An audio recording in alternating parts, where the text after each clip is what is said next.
it's been a lot of focusing at the micro level, understanding, a lot of times where does the waste come in, and where do a lot of these practices manifest that might not be good for the environment. And then from there, how can we mediate and how can we start a conversation, no matter where we're hosting, no matter what venue it is, being able to develop a standard and bring that essentially to everywhere we go. It sounds cliche to say it starts with a conversation, but it honestly does. And I think the more we talk about it and make it part of the messaging and even have back-end conversations with all the players, the artists, the venues, the organizers, then there's at least a step forward in the direction of making bigger changes on a bigger scale. Good afternoon, everyone, and welcome to this session on harmonizing sustainability, best practices and music events. My name is Nadia Khan, and I'll be moderating this session today. We have some esteemed guests with us who are going to be speaking about their expertise and background and interest in sustainability and events. We've got Salman Hammad, and we have Adam Kreeft, and Karla Haddad, and Amina Kaabi. Give them a warm welcome.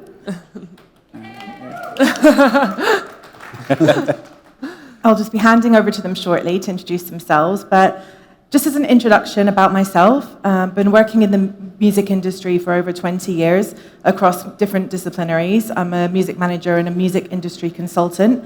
My interest in sustainability is I'm currently the chair of Earth%, which is Brian Eno's Music Climate Industry Foundation.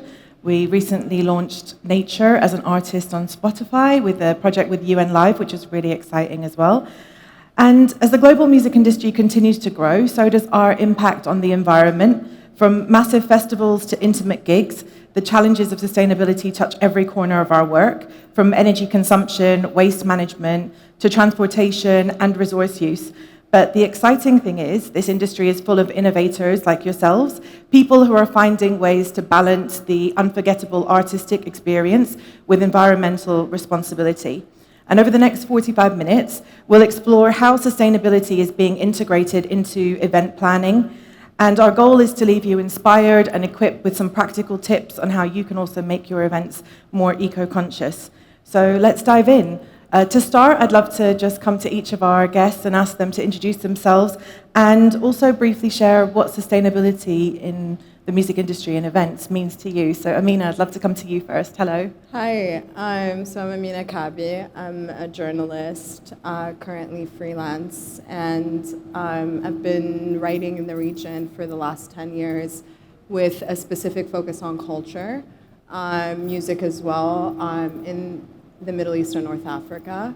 I would say for me, I gravitate towards subjects that are of increasing importance, and sustainability is definitely one of them. It's a subject that hasn't been discussed that often, and it's something that I think we need to sort of gravitate more towards and open more conversations about it. Yeah. Definitely. Looking forward to chatting more. And Karla, hi. Yes, hi. My name is Karla Haddad. I'm an event producer and a marketing strategist. My background is basically in full-scale event production, so anywhere between the contracting, curation, all the way to production and marketing. A lot of my experience is rooted in using events and experiential activations as a tool for community building and an extension in a way to support growing global multicultural music scenes like what we have here. So I co-founded Mejlis. Mejlis is a live event platform and artist discovery platform specifically for Middle Eastern North African artists. It's based in Los Angeles, and I've worked with artists in the diaspora and here to really curate live experiences and live events to help them connect closer to audiences, as well as be able to provide an infrastructure that continues to support the growing music scene. So as far as sustainability goes, I think, at the end of the day, live events have such a meaning to them in the ways that we can bring people together and offer really impactful experiences on both the artist and the audience. And so sustainability is a root of that at the end of the day, because if we're providing such positive impact in society, we should also be upholding practices that have positive impacts on the environment. So I'm excited to be here, and thank you all as well. Yeah. Thank you. Hi, Salman. Hi everybody. I'm Salman Hammad. I'm the founder of Echo. which is an eco-friendly music and events brand here in Saudi Arabia. Also the lead on Green Beast initiative at Middle Beast. Now what I do actually, I come from a background in media and kind of used media to be that channel of communication to raise awareness on sustainability in different formats. Through ECHO and using our events and experiences to promote sustainability, we applied like a zero plastic policy, but also kind of really more invested into the arts and upcycling and how we can create a bit more impact through cultural experiences. And so can be really focused on that, and then that came through, translated into Green Beast. And so with Green Beast, we had that for the last 3 years. We kicked it off, but at the end, I think the main goal that really boils down to is sustainability. For me, means to have it's a mix between care and responsibility, and how you can innovate and how you can implement designing strategies and processes with doing less with more. That kind of strategy, and so that we can try ensure a brighter future for everybody. Amazing, thank you. Hello, Adam. Hello. Hello. I didn't make the board, but thank you for having me out. My name is Adam Kreeft. I'm from Canada. Been a booking agent for the last 10 or 15 years. Got into management more recently. Primarily just been in music. Sustainability became a passion, say 5 years ago. Founding member of Music Declares Emergency, which you might be familiar with, out of the UK, Faye and the team out there. So I started the Canadian chapter. We're one of 21 globally. Also a participant in the Music Sustainability Alliance out of the US. And then last year got thrown in as the sustainability lead on Soundstorm. So this is my second year out here doing the thing. Sustainability to me has meant finding cool and clever ways to lessen your footprint and pay a little bit of rent along the way. Great. Now, you're all doing really interesting things and all different perspectives, so I'd love to dive right in and hear a bit more about it. So, Salman, you mentioned the Green Beast initiative. Tell us a bit more about how that is setting benchmarks for sustainability in the music industry here. For sure. So Green Beast started 3 years ago, and when we started it, it really started simple.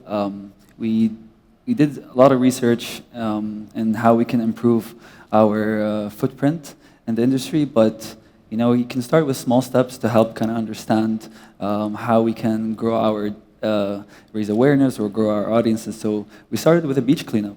We started doing a yearly beach cleanup, and then we started working with artists that how they can create installations, upcycled installations at Soundstorm and some other events.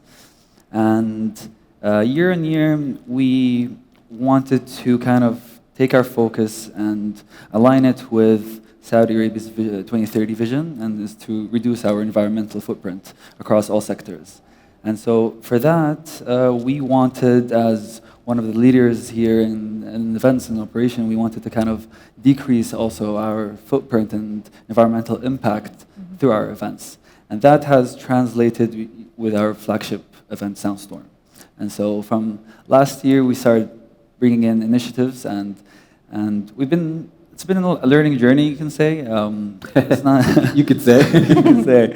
And we're implementing these initiatives at Soundstorm, but hopefully with all the kind of outputs that we're taking is that we can kind of pass it on to the other events that we have, or even pass those policies or suggestions and learnings to other event organizers in the region. So we're starting with Soundstorm, but hopefully making our way to XP next year, inshallah, or other events, but I'll probably I feel like so much of what I've been trying to do is taking his vision and scaling it. Has everyone been out to Soundstorm? Everyone understands or appreciates. Well, I was going to say, Soundstorm is a massive undertaking. Just paint the picture for us a bit. I mean, it's built for 150,000 people a day. It's 15,000 crew from 24, give or take, different countries. Last year, I got the phone call in September. The festival's in December, so a 3-month runway on come out and let's figure out how we're going to make this thing not sustainable overnight, but start to deploy some of these ideas and initiatives and try to innovate within that space. And so I would say I was just a giant sponge last year. It's just such a unique culture and environment to try to apply. Let me just like take my white guy hat off, but like, it's just, you come in and you're going, okay, where can we really have impact? And so this year was power, waste, water. Like, if those are going to be the three main things that we try to focus on and really make or have an impact, those are sort of the pillars I created. And so in the power column, we finally got onto the grid. So we're tapped into on the municipal line, which is great. We're taking about 1/3 of our power from source, and now I'm trying to figure out how can we apply green contracts or eco tariffs to draw that power from some of the solar farms that are getting built around here. And so that's been cool. I think if I do the math, it's about 500 tons of carbon that we'll save this year alone. And sure, we're moving from diesel generators onto a oil gas grid, but still that first step to take 1/3 of it away from that has been awesome. Yeah. Underneath that, I got one stage last year on biodiesel, B100, which is a nice clean cooking oil for everybody. We'll have 2 stages this year. And then there's a bunch of different solar activations around it. But I think the thing I'm most proud of this year that's been happening is we actually have a recycling facility on site, like where they are washing it, sorting it, like it's crazy. I'm excited to show you when you come out. If anybody else wants to see it, I'm happy to give you the tour. But right now we're holding like a 36% recycle rate. Sure, it's 100 tons of waste in the first 10 days, but to divert 36 tons of that, whether that's plastic, steel, wood, upcycling, etc., has felt like a real win.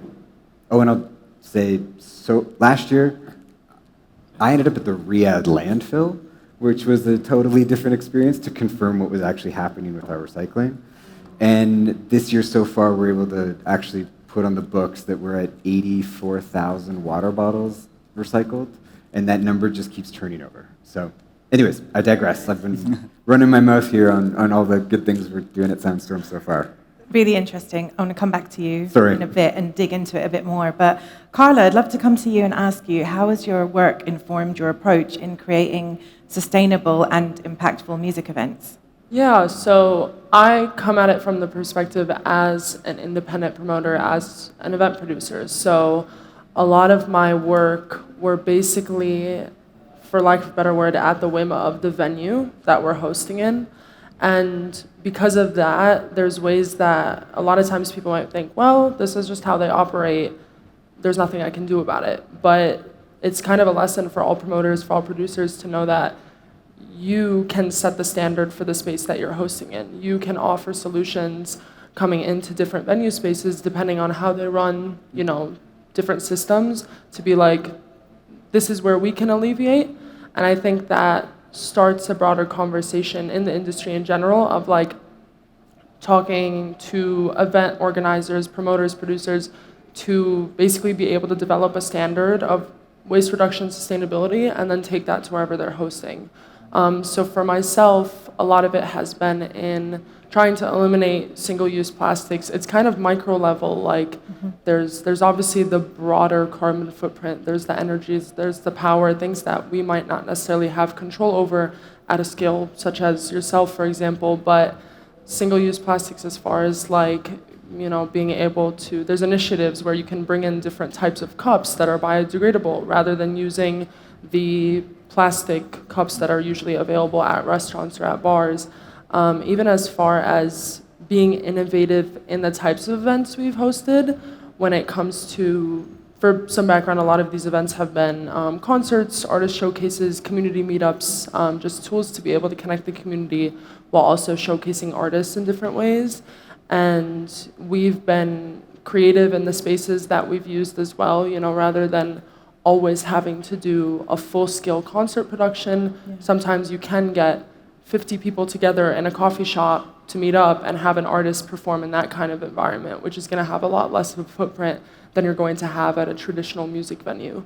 So yeah, it's been a lot of focusing at the micro level, understanding, a lot of times where does the waste come in, and where do a lot of these practices manifest that might not be good for the environment, and then from there, how can we mediate and how can we start a conversation, no matter where we're hosting, no matter what venue it is, being able to develop a standard and bring that essentially to everywhere we go. Can I ask you about like the challenges on doing kind of smaller to mid-level events and how you balance that practical and logistical planning and then making those budgetary decisions and how it impacts that in terms of leaning towards more sustainable choices and options? Yeah, I mean, it is a balance, right? There are ways in which it hasn't been perfect. There's sometimes you're so focused on the execution of the event, maybe the event itself, it's like balancing the aspect of like, okay, this is how many tickets we've sold, this is what we expect to make back on it, where can we also budget for example, bringing in biodegradable cups when the venue doesn't already have it. Like these things they're challenging to execute at that level because you're already limited resources essentially. And so I think for us, yeah, we've tried to execute at a level that's more attainable in hopes to continue to build up and basically just start the conversation. So when it comes to like, yeah, innovative, creative use of spaces, even, pushes towards like digital ticketing. I mean, digital ticketing seems to be the standard across the board now. But even as far as like, we had a friendship speed dating type of event for the community, and even when it came to the cards, like those were reused between events. They were printed, but they were laminated, they were reused. So it's like, in that scenario, we're like, okay, there was a bit of waste here, but how can we reduce it going forward? Because what's done is done. We've already printed these like speed dating cards. So yeah, it's definitely a balance there as far as understanding where do we know we want to continue to improve, but then also where are we limited, so how can we make the best of that? Yeah, definitely. That's really interesting. I think it's, you touched on something, it's about making that conscious choice and that effort to make decisions, but a big part of the challenge with sustainability is also engaging people in the conversation and creating more awareness about what the solutions are. So I'd love to bring you in on this, Amina. From a comms perspective, how do you see the role of storytelling and branding in amplifying sustainable initiatives within music and cultural spaces? Because with my work with Earth%, a lot of what we do is about artist advocacy and bringing artists in and using the power of music and the power of storytelling to be able to engage artists and fans and bring them into something which they're necessarily not as engaged on. So tell us about your experience through that. Yeah, I think in terms of communication, there's something that's like very key. Well, a lot of things, but I'll start with music consumers and people who attend music events are going to be more socially conscious. As you mentioned, there are people who, are fans of the artists that they're going to see. They're going to want to go to events that align with their values. And so you want to make sure that you're keeping that in mind.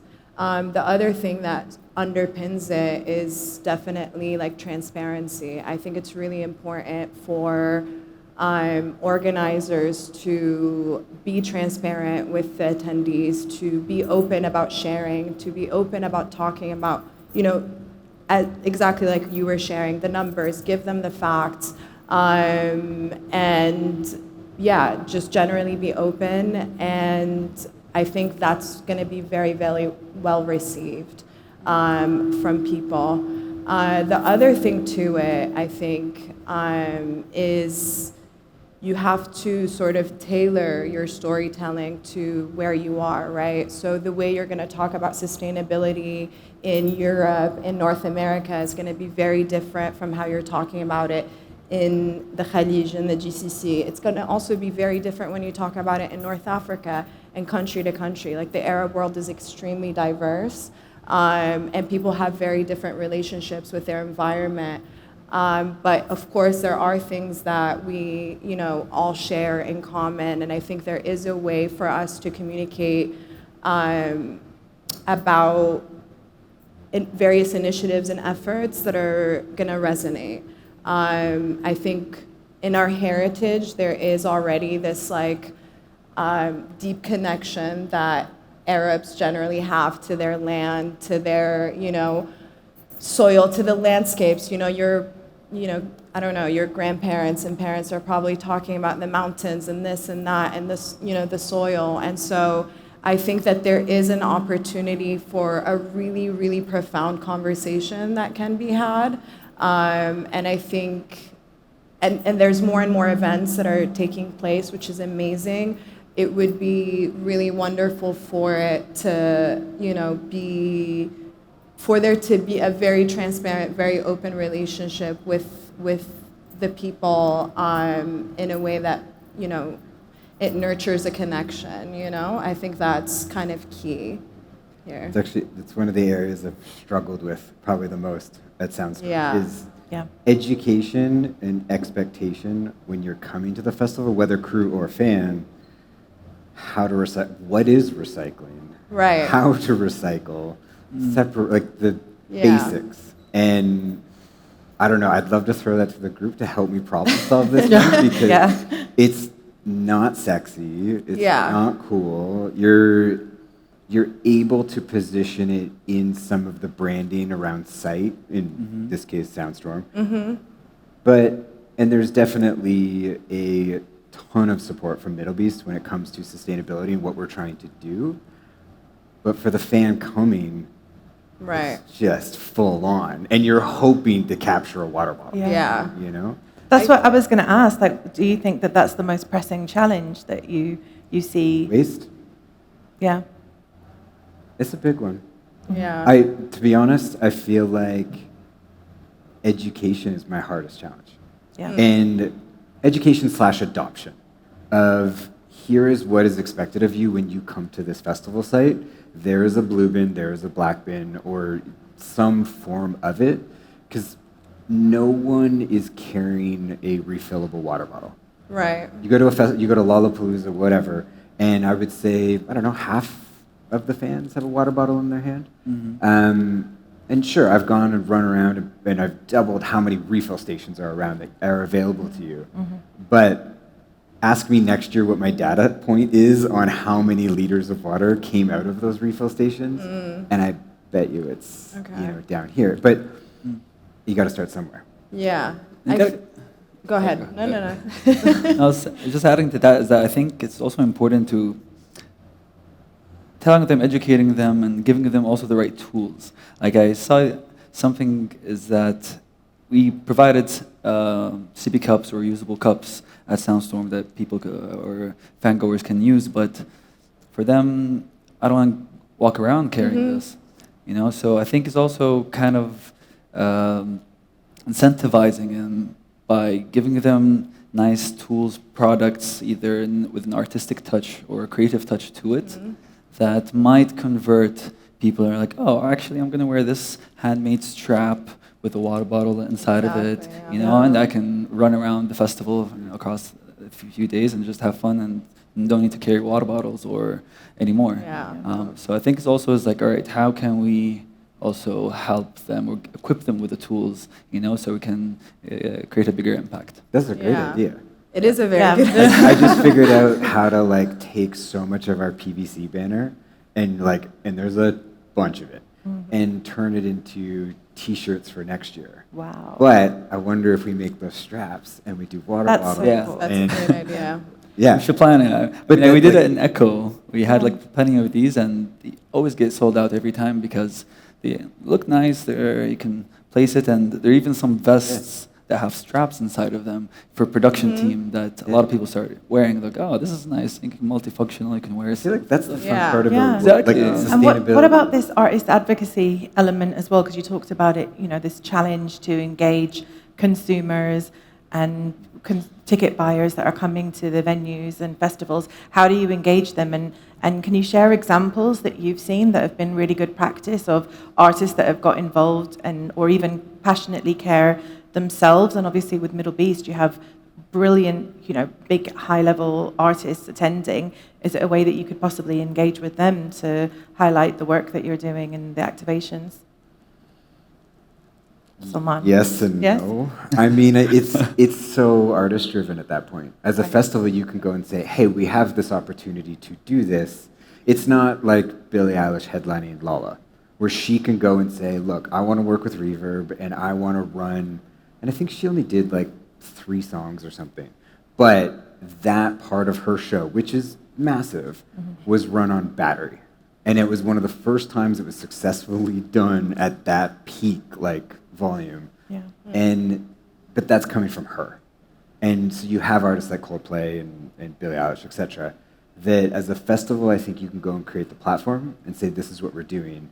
But it's up to the artist and their team to latch onto it. Yeah, there's some artists that have eco-riders, and I think it's also important for artists to push it. I think it's great if festivals or event organizers try to push an eco-friendly rider to artists that are coming. It's like, hey, is this all right with you? We're gonna bring glass bottles. We're gonna use this instead of your regular rider. And so that we've seen in some events used to accept the eco-rider, and some artists started adapting this into their usual rider to any single event. So I think it definitely plays a big role on artists trying to push this, but also for organizers to even push the artists to do it. Yeah. Just to piggyback on that, I think it's very important for festivals, for organizers to really make sustainability a part of their identity. And I think when you do that, then you are not, organically you're going to invite artists that are going to be aligned with you. So I think if you sort of position yourself as a platform that very obviously champions this, that has guidelines, let's say, even to help the artists in their organization, in their planning, et cetera, to, help them with some tools and resources. Of course, it's difficult and it's a lot of work, but even just the idea of it being part of the festival's brand, I think it would encourage artists and participants of all types to kind of take on their own initiatives. Yeah. I think too, as we're discussing, it's like at this stage, you almost have to, as much as possible, take the burden of responsibility off of the attendees, because recycling, for example, very few people, unfortunately, are actively looking at what they have. They just want to get rid of what's in their hands, right? They just want to throw it away. They think they're recycling, but in the US, it's if there's even a little bit of cross-contamination, it all goes in the landfill. So it's at that stage, it's kind of scaling back on a festival, even on an artist level. How do you create initiatives that are meeting people directly where they're at? And then hopefully that can broaden this social responsibility where now people as individuals, I think hopefully majority of people feel a responsibility to the environment, but whether or not they consciously do is the question. And I think Coldplay, for example, is a really good example. There was, in their concerts, they were able to do, I think the dance floor generated energy for the concert. Yeah, the kinetic, yeah. It was which is incredible. People are already going to be dancing. People are already going to be having fun. So that's a very literal example of meeting someone where they're at. They're going to be engaging, having fun, dancing, whatever it is, and then they're converting that activity into something that ends up being very sustainable. So I'm sure there's ideas and stuff like that you might not even think is possible that will be, but I think starting at the festival level, starting at the artist level, creating this standard, creating these really innovative ideas of doing that, and then, there's water bottle with like the strap is a great example. Like there's such a water bottle aesthetic now. Everyone's walking around with them. So it's like the Stanley Cup culture. Like how do you lean into that? How do you provide them something that's branded, that's fun, and also but then if you're at a festival, you don't want to carry a water bottle. So then it's like, okay, you do the strap and it'll be a crossbody and it's fine. So yeah, like unfortunately there's this culture of convenience now. So if something isn't requiring too much of a change for someone right away, it'll be much easier for them to adapt, and then hopefully that can lead to like bigger changes down the road. Yeah, I think sustainability often intersects with creativity. Yeah. So there is that opportunity to have a lot of interplay at events with some of the ideas that you mentioned. Adam, is that something you're hoping to incorporate in the future? Definitely. I mean, I think it's the storylines and the threads between the stakeholders, whether it's the artist, the fan, the festival site manager, etc. It's like I'm taking like cooking oil and trying to like get the vendors to pour the cooking oil into the thing so that I can send it off to become biodiesel next year. Close the loop, which I think is fundamentally the art of sustainability. Yeah. But it's not cool, it's not sexy, it's just something that kind of happens on the back end. But there's these just, it's all the fun stuff that I think make these conversations fun on like what ideas can we come up with that we can like play with next year and test in a way. These are literally mini cities, and we get to like play with technology. Like our water units, for example, they're these like MTD filtration. Like it comes in from the city, you throw it through there. It can cycle through about 3 times. But I look at that and I go, okay, that's cool, but what you're really doing is testing for like a refugee crisis. So when a mini city has to pop up in the middle of nowhere, you can go and use those, and you actually, it's so much more than just music and what we're doing. I don't know, I'm off the... I'm gonna add to that. I think that it's true that festivals and these events can be sort of testing grounds for much bigger things, you know? And I think that's why it's even more important to take the initiative, to not necessarily wait for government regulations to tell you what you need to do. You know, you can just go ahead and do it, and then whatever you sort of bring to life, whatever solutions that you come to, they might be able to be implemented somewhere else where they're extremely useful. And if there was a country to do it, it's probably here. Sure, yeah. Like for sure, play with for ideas. sure. Yeah, it's an incredible opportunity, you know. So I think it's really great work what you guys are doing, and it seems like, you know, your attitudes about it, your approaches to it are. It's nice when you have support of the team. I'm a team of one over there, and then I got this guy going, hey man, can you feed me the Green Beast ideas? And we're trying to take that brand to a different level and make it part of that culture. When you come to the festival, you know what a Green Beast is, you know how to be a Green Beast. Right. Like the cool thread through it all.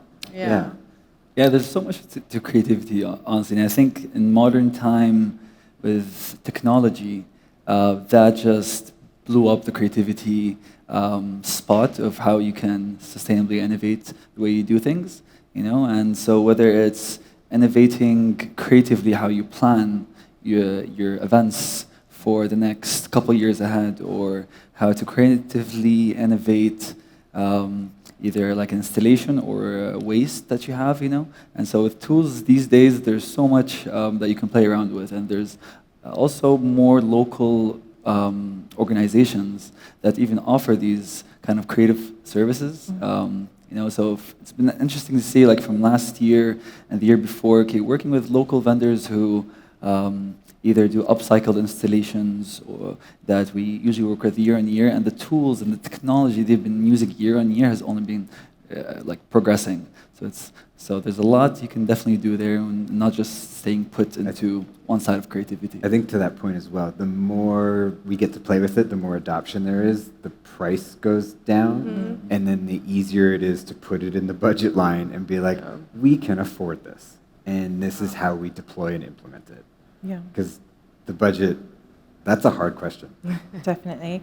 No, it's a fascinating conversation, but I wanted to we talked about, change on a macro level and also change in smaller events. But I wanted to ask, if you could share, each of you, some practical steps that smaller event organizers can take on the start of their sustainability journey.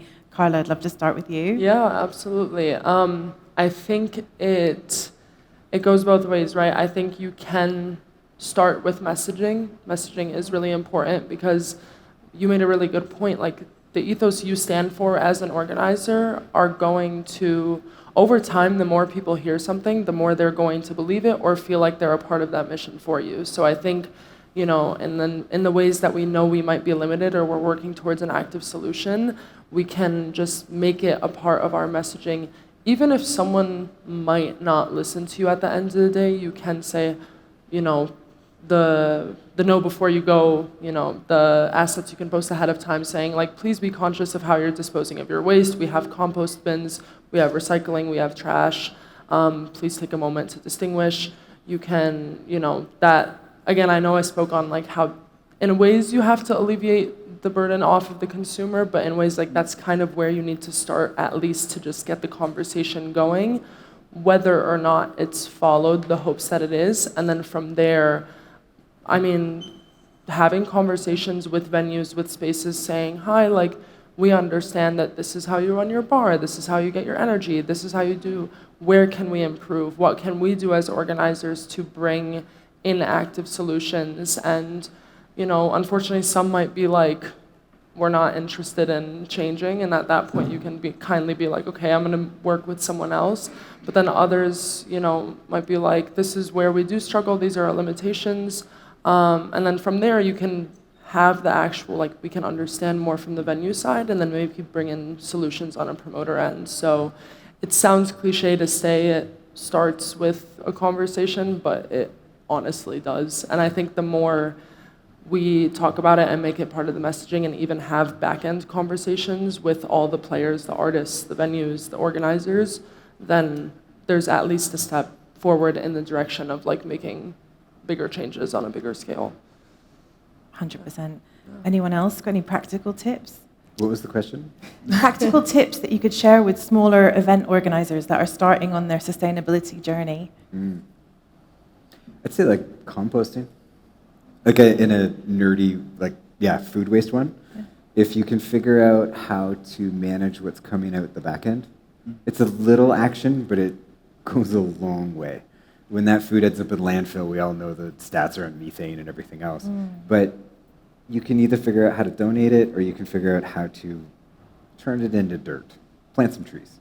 But that's usually a pretty easy suggestion I always like to tee up. Brilliant. Yeah. And then just adding on Karla, what you said, I think it's definitely, just continue communication, always get the message out. But what I've learned is that there's maybe a lot of people that share this common message, or they do want to promote, but I think together, when you foster kind of collaborations, that's where you can create bigger impacts. So there's so many, but maybe we just don't know them. There's a lot in Saudi Arabia that I came to find. And it would be interesting, we did the beach cleanup, and there's a collective Jeddah joggers that just joined us, and they're hey, anytime we want to join these cleanups, and we have volunteers, almost 200 people that we usually just go jog and clean up wherever we go. So there's a database out there of people who do share, but I think it's a matter of finding these people to come together and push in that communication to raise awareness. And I think that can really help. And maybe tell your friends to buy sippy cups too. Who here has a sippy cup? I think, I think it's really important. No one else? No one is carrying one, I think. I think it's really important to collaborate, to kind of put the word out there, to say that this is what they do. This is why I think earlier on in the conversation I really emphasized transparency. I think the more you put out there, the more you talk about the work that you're doing, the more you're going to have people who are going to engage with you, who are very interested in what you do, and they're going to want to collaborate, and they'll have shared goals with you. So I think the more you're vocal about it, whether that's, you know, on site, on the ground, in marketing, whatever it is, I think that's really, really key for sure. And it really helps you build a community that is very, very well aligned with you. For sure. Yeah. You know, like we're doing like a short doc this coming week about like these initiatives that we're doing in Soundstorm, but I think it's just, you brought up a point about depends on what audience are you after, you know, like talking to people in this region, you know, you need to talk to them a bit very differently from how you talk to people abroad, and so the communication language is also very important, you know, because you might put out some stuff, but to maybe locals, they're like, all right, this is not really interesting, or I don't understand this, or didn't really grab me, so the medium is also kind of... But it's also a way to go and like take that piece of content, champion it with brands and partners that also are looking at the work you're doing, whether it's we're working with Pepsi or Saudi Rewards, I think, but trying to engage with those partners on what products do you have, what opportunities do you have, all of those things to try to then, and I go back to the money, get them to give us money to, you know, drive these sustainability initiatives forward. Yeah. That hasn't been easy at all. No. For sure. This has been a fascinating conversation, and time has gone really quickly. So just one final question from me. I would like to hear from you on looking ahead. What's your vision for the future of sustainable music events? I'll start with you. Yeah, I mean, I think from the way I see it, and I mean, it's a hope that all events that are happening in the regions, ones that already exist and ones that are coming, are going to take sustainability in consideration. I think I live in Tunis, and in Tunis I really, really feel the effects of climate change in the last 5 years. And it just is very obviously something that's impacting us, and it's not something that's going to impact us. It's happening right now. And so, yeah, it really, if we want to continue enjoying music events, then it has to be part of the conversation and part of every festival's, every event's identity. Yeah. I think I echo pretty much everything you said. I think at the end of the day, from a tangible standpoint, you look at it as like, you know, we can eliminate single-use plastics, we can create biodegradable materials, we can kind of implement these things as like the standard of practice across all events. As far as other ways to drive energy, whether it's solar, whether it's people dancing on the floor, and that powers the whole concert. Like, I think the future, in my opinion, is just like there being almost like the industry can create its own regulations. It doesn't necessarily need to be something where like people wait on the government to tell them what to do. It's almost, there's this like standard, there's this code of conduct when it comes to sustainability. Any organizer, whether it's a large festival or music promoter or an independent, like smaller scale organizer, can look at this document, so to speak, and be like, this is how you can implement these things. So yeah, I think the future relies, and for me, can seem like more of a unified front, and we can have more of a like understanding, you know, there are a lot of people out there probably that want to make their events sustainable, they don't know how to start. So having a benchmark, having a standard, a code of some sort where people can lean on for that would be a really great place to be able to go for. So Beautiful. yeah. Thank you. Yeah, 100%. I completely agree. Again, I think the future really is equipped with a lot of tools, I think, and hoping that whether it's that cheat sheet or guide or code of conduct that you can give people, just make it easy and accessible information and resources to them, whether it's at home or even at events. You know, I think a lot of event organizers might just not have the right information or suppliers or resources, but if we're in a place where hopefully in the future where there's a lot of organizations that kind of provide these solutions and more of them, and that the more the better, you know, and I feel like that would really help shape events, but also shape maybe culture as well. So hoping for a greener future for sure, but I think everyone here really goes down to you, you know, and taking that step, you know, and with that we'll hopefully reach to a greener, brighter future. I really don't mean for it to sound negative, but I feel like we're screwed for the next 20, 30 years. Where I think the future is really about protecting these festivals and protecting these properties so that they can happen every year and that we do see them through. I think that we can all have the best intentions of power, wastewater, etc., all these storylines, but I think the next 20 years or so are how do we come out the other side with these things intact and these opportunities and experiences to celebrate music and enjoy the artists we love and not have a forest fire knock it out or a flood or whatever it's going to be. So I don't mean for it to be negative. I just... It's the reality. It is the reality. No, thank you. Thank you all for your important work that you do. And thanks for being a part of this conversation and sharing your insights and practices. And I really look forward to a greener future, as you say, and how we can implement some of this stuff because we are in a crisis and the world's still carrying on and not enough people are taking note, are taking action. And we're doing really important work to try and engage them. So keep up the fight. And let's keep going. Thank you all for your time. Thank you. Thank you very much. Thank you, everybody.